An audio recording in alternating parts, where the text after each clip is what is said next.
Hello, everybody. Doug Berry here. Welcome to my music bunker in the Nevada desert. And today I'm going to do a jazz tune that I wrote called Palace of Fine Arts. And after I'm done, I'm going to discuss this photograph and this painting with you. Hope you enjoy it.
There you go.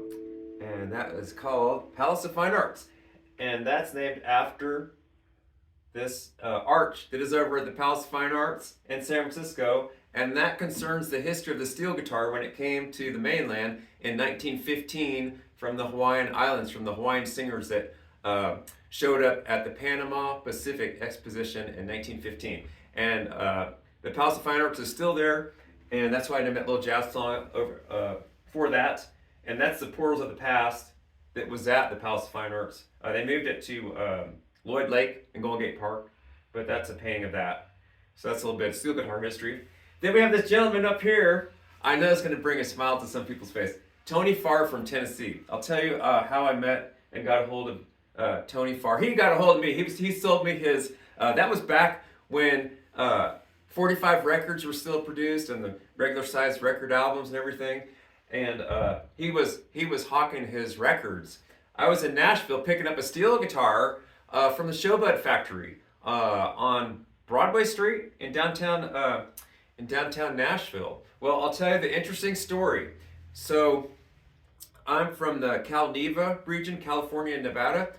And when I was younger, when we lived in California, I worked really hard and I saved up. I got a steel guitar. I had a Deckley single neck 12 string. This all be interesting for steel guitar players. Anyway, so I had a Deckley. It was had four D levers and five pedals. I think I saw a picture of it on the steel guitar forum. I think it was in Berkeley about 10 or 15 years ago. But anyway, someone got a hold of it. But I had it up in Reno. We lived in Lake Tahoe. Anyway, so where I lived in Lake Tahoe, it's kind of an interesting story. Anyway, so we lived on the Nevada side. Where I live, it's in the middle of nowhere. It was really pretty much in the middle of nowhere, even though it's, along Lake Tahoe. It's kind of near Shakespeare Point in Douglas County, which is near Glenbrook. It's kind of near Glenbrook, but there's nothing around there really. There is now. It's all built up. There's mansions everywhere. But when I was growing up, I didn't have a car, and I didn't have a driver's license. I didn't have any money. And anyway, long story short, I had no. I needed a mentor. I needed a mentor when I was a teenager, not a tormentor. I started playing steel guitar when I was 17. I got the money myself. I got my first guitar, and I was saving up to get a double neck guitar. I wanted to get a double neck guitar. I was saving up. Anyway, I got my high school diploma early, so I already had my high school diploma in hand, but I was only 17 and a half years old. And so that was like 1979. I was in Douglas County, so I went to the high school over there in Zephyr Cove. I used to ride the school bus. It'd take a long time because I was like, well, yeah, I was like, it was me and the, he was Washoe, Native American Washoe, and he used to ride, we were at the end of the line. Anyway, where I lived, there was like, I remember one time I got dropped off by the Greyhound bus driver. I said, hey, can you drop me off? And the Greyhound bus driver said, you live out here? I'm like, yeah. So I'm saying that's kind of where I was. Anyway, so the stepfather, like I said, I needed a mentor, not a tormentor. Anyway, I wasn't a bad kid or anything. I was always working, but it's always like I had something to do. Okay, when you're done splitting this word, do this, do that, whatever. And finally he's like, well, if you don't like it, you can just leave. And I said, well, I think I will leave. He said, fine. So here I am, 17 and a half. I've never even been to Reno before.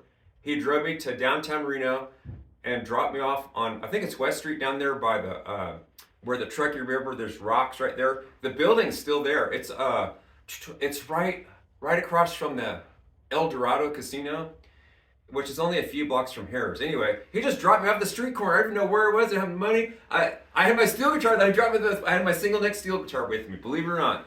Anyway, so I ended up, because Harris Casino was just about 4 blocks down the street, I ended up getting a job like that day. I got a job at the casino. I wasn't even 18 years old, and they said that because where I was working, it was separated by a counter. So they said legally I could work there, and even though the slot machines were like right all around me, legally I was able to work there and be under 21. But luckily for Harris, I miss Harris because Harris was good to me. And I met so many nice people that worked at Harris, and man, all these like really sweet, nice, like cocktail waitresses and card dealers and stuff. Man, they were so nice to me. Anyway, we see all kinds of artists like B.B. King, Hermits, Kermits, Willie Nelson. You see all the acts that would go in there. That was the big casino back in the day. So right on Virginia Street, where the big sign says biggest little city in the world. Yeah, that's where I was working there. Anyway, so here's the story. So I was saving up to get a double neck guitar, and I found out that there was my steel guitar teacher in California. He was going to get one. He was going to get a black one or a red one. I was going to get a black one. But the Super Pro, as you know, is kind of like a miniature, kind of like the super small MSAs. They're a little bit smaller. Anyway, so I was saving up to get one of those. And at that time, it was a used guitar. I mean, it's new, but it was used or something, so it was like marked down. I think it was still like $2,100 back in 1979. So here it was, dropped off in the street with no money or anything. And then in I think it was like a year or year and a half, maybe less. I think it was like a year later. I was able to save up enough money by working to get my plane ticket. And here I got a plane ticket all the way to Nashville. And it's the first time I even flew on a plane by myself. So I had my ticket to Nashville. I went to the Sho-Bud factory in Nashville to pick up my guitar. And there's two things happen that are kind of interesting, because there's the two incidents with playing steel guitar involve a steel guitar where there was a gun involved. So believe it or not. So I went to Nashville, and there I walked down to the old church, the Ryman Auditorium. I think it was the old church downtown. It was all locked up. At that time, Nashville was run down, and there was all kinds of riffraff. It was sketchy. And I remember walking back on the street, and there was some guy having an argument with another guy. He had a big revolver, and they were at the street like, boom, boom. And I'm like, whoa, I thought Reno was rough. Man, Nashville. Woo! So anyway, but it was kind of a bittersweet experience. And now I know some people. I'm not saying the Sho-Bud guitars. I'm not saying they're bad. Some of the Sho-Buds have this great sound. I love them. They're just wonderful. But unfortunately, at that time, I bought one of those Sho-Bud Super Pros, like I said, and it was kind of left. I mean, it was like, I don't think you should treat young people like that when somebody's worked so hard for something, and then they gave me all a hard time and stuff. You know, like I'd wear cowboy hats. I'm from Nevada, you know, I'd wear cowboy hat, and they said, like, you're like some kind of a Mexican Boy Scout or something. I thought about it too. I said, yeah, I am a Mexican Boy Scout because my whatever great grandmother on my mother's side, she's a California, and they were in Mexico when that was still, or California when it was still, the California territory was still part of Mexico. So technically, I'm 1/16th Mexican.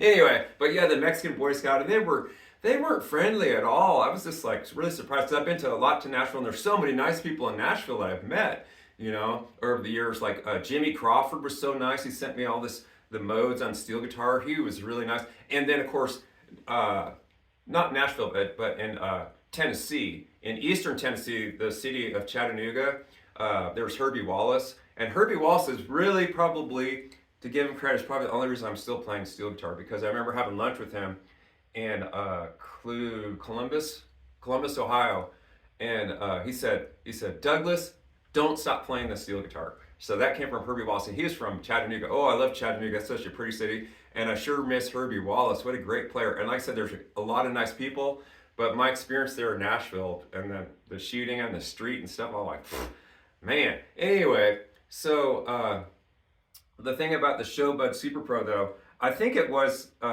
when I think the son overtook the company from Shot Jackson or something. I'm not sure about it. And it's like, I think it was after Baldwin, but then Gretsch Guitars. I love Gretsch Guitars, but Gretsch Guitars was involved. And I think they started cutting corners. Ricky Davis could tell you all about it. I think it was the fingers. And then they had these like cheap knee levers under there. That Super Pro, it had 8 pedals and 6 knee levers. But the knee levers were like crap. They looked like they were plastic. They looked like chrome plated plastic or something. They're just real cheap.